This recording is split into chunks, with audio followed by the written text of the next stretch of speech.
Hello guys, हामी चाहिँ आज मकै छराउँदैछौँ यस्तो मेसिनमा हैन। तर यो मेसिनमा चाहिँ मकै छरायो कि यस्तो आधी कल्चो आउने क्या। हेर्नु होला साथीहरू, यस्तो छ। अब यस्तो भएपछि चाहिँ के गर्ने त ल भन्नुहोस् त। यस्तो मतलब कि अब क्लियर निकाल्छ होला भनेर सोचेको कि यस्तो छ। यस्तो छ,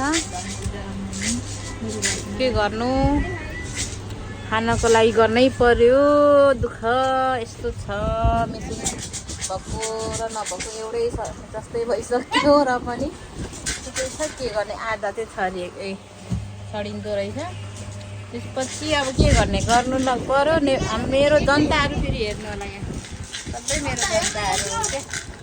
यहाँ मेरो ठुलो जनता यहाँ छ, काम गर्दैछ ठुलो जनताले। हाय भन्नु, खोइ हाय।